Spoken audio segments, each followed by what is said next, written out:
Oppidum, le podcast.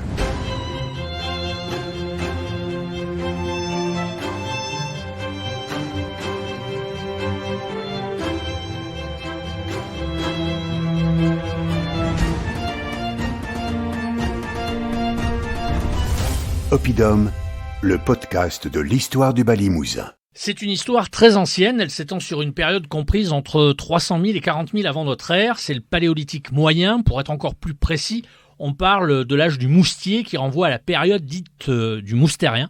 C'est à cette période que l'on croise l'homme de Néandertal. Il habita le Bas Limousin, comme en témoigne une découverte exceptionnelle réalisée en 1908, la découverte du premier corésien. Oppidum, le podcast. Roselyne Mons, vous êtes la directrice du musée de l'homme de Néandertal, implanté à la Chapelle-aux-Saints.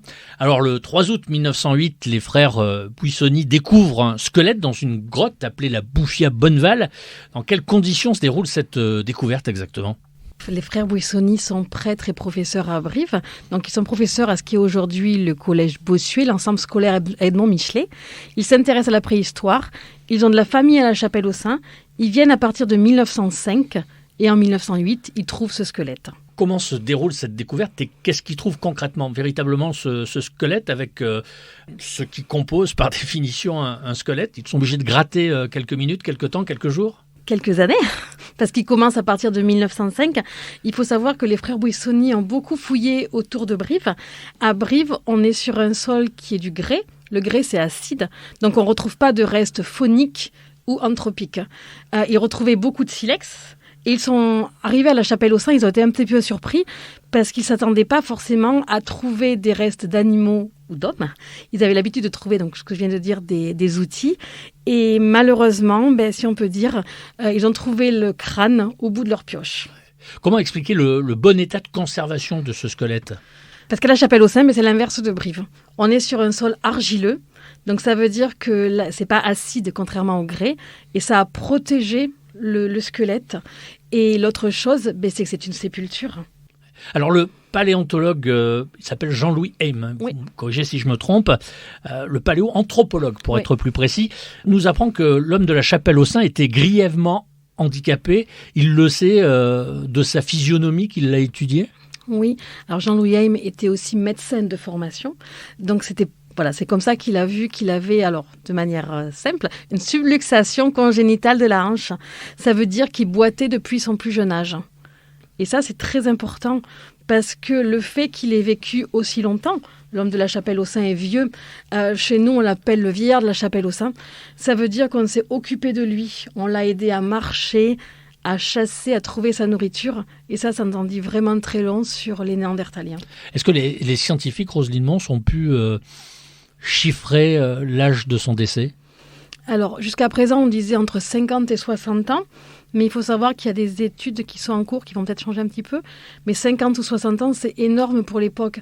Ça veut dire qu'il a quasiment vécu 2 ou 3 fois plus longtemps que le commun des mortels de l'époque. Et ça, c'est impressionnant du coup. Alors, il avait certes un problème à sa hanche, vous nous l'avez dit. Je crois qu'il avait un orteil d'écrasé. Il était assez mal en point. Il avait plus que 2 dents, me semble-t-il. Voilà ce qu'on a réussi à trouver. Il a un problème de cervical aussi, me semble-t-il. Enfin, il n'était pas en très très bonne santé. Vieux. Ouais, il n'était pas en très bonne santé, voilà. Alors, pas en très bonne santé, mais voilà, il faut se remettre en contexte. Déjà, pour l'époque et pour son âge, voilà. Il avait aussi de l'arthrose, par exemple, donc typique de la vieillesse. Mais alors, je réinsiste dessus, ça veut dire qu'on s'est occupé de lui. Et c'est peut-être le fait qu'il était handicapé qui l'a protégé aussi, parce qu'il partait pas chasser. Donc, il faut savoir qu'à cette époque-là, le taux de perte, si je peux dire, à la chasse, était assez important. Donc, le fait qu'il n'ait pas pu chasser, c'est peut-être aussi ce qui l'a protégé, du coup. Alors, on va revenir sur cette notion de sociabilité, parce que vous avez raison, elle est extrêmement importante. Mais est-ce qu'on est parvenu à dater précisément l'époque durant laquelle il a vécu au sud de Brive ? Ce que vous avez dit à peu près tout à l'heure, 50-60 000 à peu près. Donc vous me parlez de sociabilité. C'est très important parce qu'il faut savoir qu'au moment de la découverte, on cherchait ce que l'on appelle aujourd'hui le chaînon manquant. On ne l'a jamais trouvé, mais pour Marcelin Boule, qui a étudié le squelette en 1909, il avait trouvé à la Chapelle-aux-Saints le chaînon manquant entre le singe et l'homme. Et si vous vous rappelez les représentations que l'on faisait de cet homme de Néandertal pendant une partie du XXe siècle, cette image que l'on avait, c'était un homme hirsute, c'est une sorte simiesque. de pithecanthrope poilu. C'est ça, il était forcément inférieur à nous. En plus, il faut imaginer qu'au moment de la découverte, on était dans une période aussi coloniale, donc on avait aussi une vision caricaturée, on va dire, des autres espèces différentes de nous, du coup. Ça veut dire, Roselyne Mons, que cette découverte va, par voie de conséquence, provoquer une sorte de face-à-face entre ceux qui soutiennent la théorie de l'évolution, les darwinistes, et ceux qui se rapprochent et s'appuient sur des textes, on va dire, un peu plus bibliques. Ouais, ça a été compliqué parce que les découvreurs sont des prêtres en plus. Donc vous l'avez dit, Darwin, 19e siècle. Là, en plus, 1905, séparation de l'Église et de l'État. On est en 1908, donc un contexte relativement particulier. Et c'est vrai que ces hommes ont eu du mérite parce que pour eux, ça ne l'a jamais posé de problème. Mais il faut penser qu'ils parlaient de choses qui étaient tabous à l'époque. Notamment au sein de l'Église. Au sein de l'Église. Et nous, ce que l'on dit un petit peu au musée, on insiste là-dessus, c'est que malheureusement, aujourd'hui, on revient un petit peu en arrière. On voit beaucoup de pays où il y a une recrudescence de tous ces mouvements créationnistes. Et donc, ils ont vraiment eu du mérite pour leur époque, du coup. Alors, que sait-on précisément de cet homme de Néandertal, de ses mœurs, de sa vie quotidienne, de son espérance de vie ? Vous l'avez dit pour celui-ci, pour l'homme de Néandertal de la Chapelle-aux-Saints, cette espérance était quand même relativement élevée. C'était un chasseur-cueilleur avant l'heure ou il avait d'autres modes de vie. En tous les cas, il avait dans sa ligne de mire la sépulture comme point final à toute vie. Apparemment, il avait compris déjà cette formulation. J'espère que je la formule bien, justement, cette formulation. Beaucoup de questions. Alors, je vais essayer de répondre à tout. Oui, Néandertal était vraiment typiquement un chasseur-cueilleur. On est en plein dedans. Donc, on a aussi souvent caricaturé Néandertal. On vit dans un climat froid. Donc, on a pensé pendant très longtemps qu'il avait une nourriture hyper carnée, hyper protéinée. Aujourd'hui, on est un petit peu revenu là-dessus. Du coup, il y a des nouvelles recherches qui montrent qu'il mangeait aussi beaucoup de végétaux, contrairement à ce que l'on pensait avant. Et oui, vous avez mentionné les sépultures, c'est vraiment très important parce que... D'ailleurs, pardonnez-moi, mais est-on sûr qu'à la Chapelle-aux-Saints, il s'agisse d'une fosse sépulcrale ou alors tout simplement d'une grotte qui sert de maison d'habitation ? Alors oui, on en est sûr, et là je peux l'affirmer catégoriquement, tout simplement parce qu'on a repris des fouilles entre 2007 et 2012 environ, et l'équipe de fouilles a prouvé de manière irréfutable que c'était une sépulture. Il y a un article qui est paru dans le PNAS et qui a prouvé ça, et là on est vraiment très fiers parce que jusqu'à présent, la Bouffia-Bonneval et beaucoup de sites avaient été fouillés avec des méthodes d'il y a 100 ans. Là, on a fouillé avec des méthodes modernes et on a prouvé que c'était vraiment une sépulture. Et ça, donc, ils ont réussi à prouver que la fosse était une fosse intentionnelle. Ça aurait pu être une bosse à ours ou n'importe. Donc, c'était une fosse intentionnelle. Ils ont prouvé aussi que le squelette était en connexion anatomique. Ça aussi, c'est important. La seule chose que l'on ne sait pas à la Chapelle-aux-Saints, c'est s'il y avait du matériel autour. Les abbés Buissoni ont décrit du matériel, ils ont notamment décrit des restes de bovidés et des outils. Malheureusement, fouiller, c'est détruire. Aujourd'hui, on ne peut plus prouver qu'on était sur le même niveau archéologique, mais il y a plusieurs sites qui ont été fouillés, notamment, vous avez parlé tout à l'heure du Moustier, la Ferracie et le Moustier ont été fouillés récemment, pareil qu'à la Chapelle-aux-Saints, avec des méthodes modernes. Là aussi, on a prouvé que c'était des sépultures. Et même si on ne le trouve pas à la Chapelle-aux-Saints, sur toutes les sépultures d'à peu près la même époque, on va dire, on voit des choses récurrentes. La position fétale, la fosse, du pollen, de l'ocre, des outils. Donc voilà, même s'il n'y a pas tout ça à la Chapelle-aux-Saints, il y a quelques paramètres et qui nous permettent de prouver que c'est vraiment une sépulture. Oppidum, le podcast.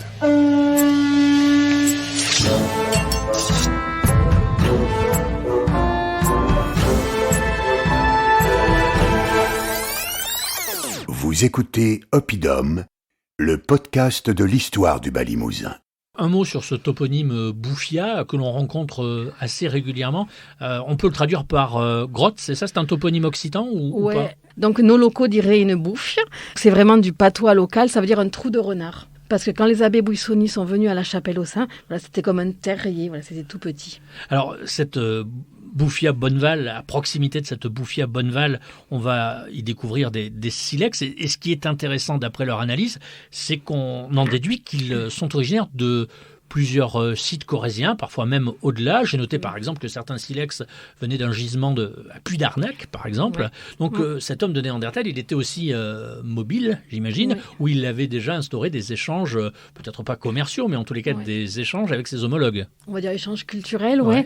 Puy d'Arnac, vous avez raison, le silex est vraiment très particulier, il est très beau, on en a justement quelques petits spécimens à la Chapelle-aux-Saints. Puy d'Arnac, c'est local. Parce que justement, on a retrouvé des silex qui arrivaient de bien plus loin, notamment quasiment de Bordeaux et du Périgord. On a trouvé du silex du Bergeracois, par exemple. Effectivement, ces hommes étaient nomades.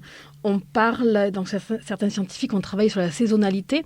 On va dire qu'il faut imaginer, vous avez parlé de la Dordogne tout à l'heure, il faut imaginer que cet homme, il longeait la Dordogne pour aller, je le caricature, de Bordeaux jusqu'au Massif central. Pendant la belle période, on peut aller vers le Massif central, vers la Corrèze. Et pendant les périodes de froid, donc quand il fait beaucoup plus froid, ça serait quasiment invivable dans cette partie-là. Donc on se rapproche de Bordeaux.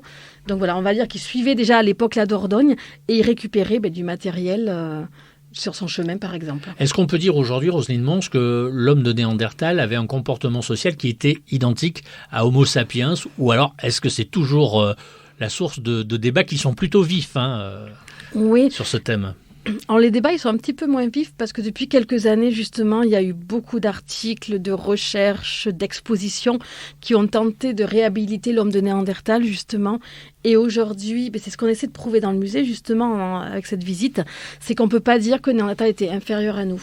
Certes, il a évolué différemment, mais c'était quelqu'un qui était hyper adapté à son environnement.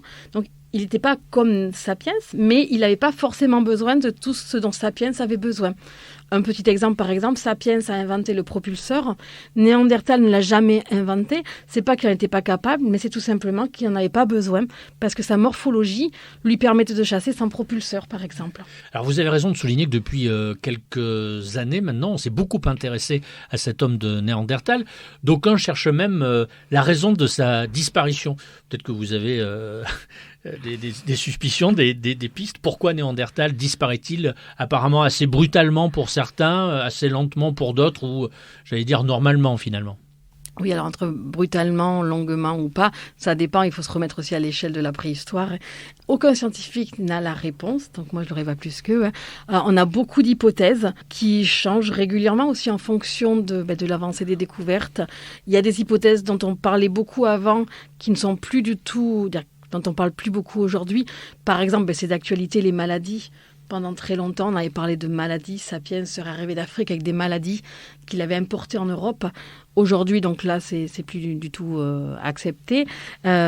D'autres hypothèses, oui, mais bon, je vous laisse venir au musée pour en savoir plus. Ouais, on peut toujours rêver finalement ou imaginer des potentielles découvertes, mais est-ce que c'est peut-être votre cas, Roselyne Mons? Est-ce que vous pensez que d'autres grottes à la Chapelle-aux-Saints ou autour de cette zone qui est très touristique, autour de la rivière Dordogne, est-ce qu'on pourrait encore découvrir d'autres grottes qui pourraient abriter d'autres sépultures néandertaliennes? Alors, des grottes ou pas, parce qu'il n'y a pas que dans les grottes qu'on trouve des restes. Nous, quand on a repris les fouilles entre 2007 et 2012, on a retrouvé des restes d'autres individus. Alors, quand on dit reste, il ne faut pas imaginer qu'on a retrouvé un squelette. C'était principalement des dents. Mais ça, c'était très important. Ça veut dire qu'il y avait d'autres personnes qui ont vécu aussi à ce moment-là, avant ou après, quand je dis à ce moment-là, à peu près la même période. Ça, c'est très important. Il faut savoir que des fouilles, ça coûte très cher, que quand on fouille des parties très, très, très, très petites. Effectivement, oui, si on creusait rien qu'à peut-être à 50 mètres de là, on en trouverait autre chose. Mais voilà, on ne peut pas fouiller partout. Lorsque le visiteur, Roselyne Mons, entre dans ce musée de la Chapelle-aux-Saints, qu'est-ce qui l'interpelle prioritairement? À la Chapelle-aux-Saints, le choix de la muséographie a été que toutes les visites sont guidées. Et c'est vraiment un choix. On privilégie vraiment la pédagogie, la vulgarisation, et vulgarisation au sens norme du terme. Et les gens qui viennent à la Chapelle-aux-Saints, on leur explique de manière très claire l'évolution humaine, la découverte. Et ils nous remercient souvent pour ça. On le fait donc de manière simple, je me répète, mais dans beaucoup de musées, vous avez... donc aujourd'hui, pour l'évolution, on parle de buissonnement, on parle d'arbres avec des branches un peu partout. Et nous, volontairement, la frise que l'on montre, elle a juste 2 branches, Néandertal et Sapiens. On le fait de manière très simple pour qu'à la fin, les gens partent avec quelque chose. Et ils nous remercient pour ça. Et l'autre chose peut-être flagrante, là, c'est plutôt pour les enfants. c'est qu'on voit la sépulture et elle n'est pas fermée par une vitre. En se penchant, on pourrait quasiment la toucher. On a aussi des crânes sur une table que l'on peut toucher. Et les enfants aiment bien, parce que souvent on a l'idée du musée avec des vitrines, on n'a pas le droit de toucher. Et chez nous, sauf période de Covid, on a le droit de toucher et ils aiment bien aussi du coup. Retrouvez Oppidum, le podcast de l'histoire du Bas-Limousin sur toutes les plateformes de podcast. Et sur oppidum-podcast.fr, réécoutez l'ensemble des podcasts. Découvrez des articles exclusifs, l'iconographie des thèmes abordés et les bibliographies. oppidum-podcast.fr